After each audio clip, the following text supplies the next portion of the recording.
All right, Jimmy, let's say this whole TV thing didn't work out. Have you ever thought of another job that you might like to do?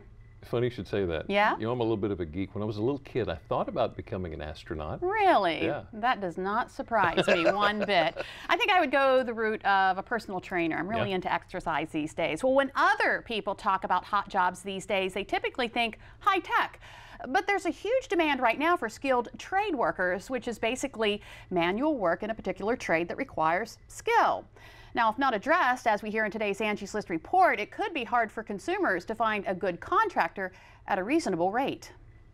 Bill Ellison has been running his own electrical business for 30 years. He'd like to turn it over to someone else, but there aren't many options.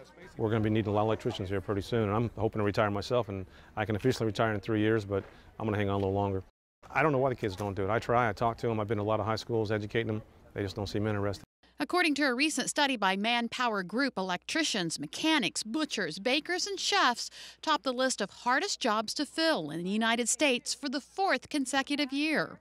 Young people aren't going into the trades like they used to, and this becomes a problem for homeowners because it becomes more difficult for them to find people to do work around their home and maintenance work. Angie's List has been working closely with the service industry for 20 years, and it's trying to educate youth about the many skilled trade opportunities available to them. Well, we recently had our first job fair where we brought tradespeople in to introduce to young people, let them get firsthand experience of what it's like to be a landscaper or a plumber or a heating and cooling company. And it was great to see how much they embraced that opportunity. The fair brought together experienced contractors and middle school students.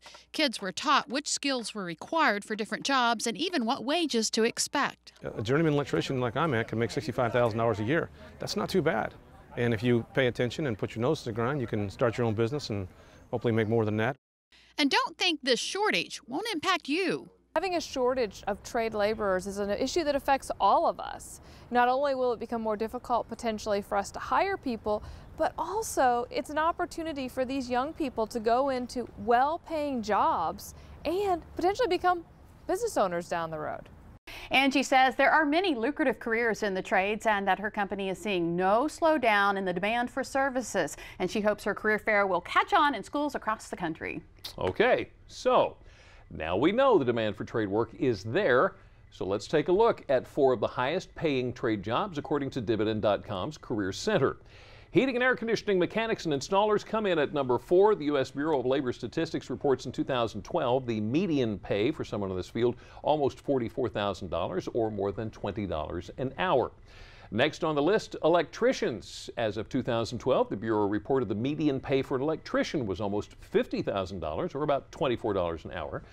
Plumbers, pipe fitters, and steam fitters come in at number 2 on our list of highest paying trade jobs.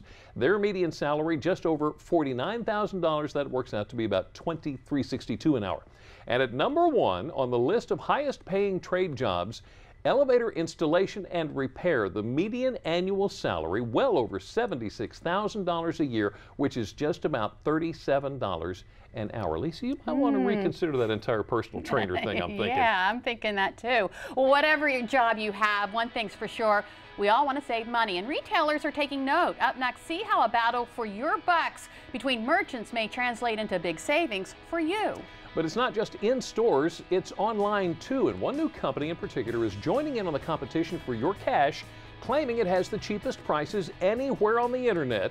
You're going to see how it works as you try to stock up the savings. So what will you do with all that savings? We've got just the idea. How about helping to preserve the spacesuit Neil Armstrong wore on the moon? That story coming up. DelmarvaLife. We'll be right back.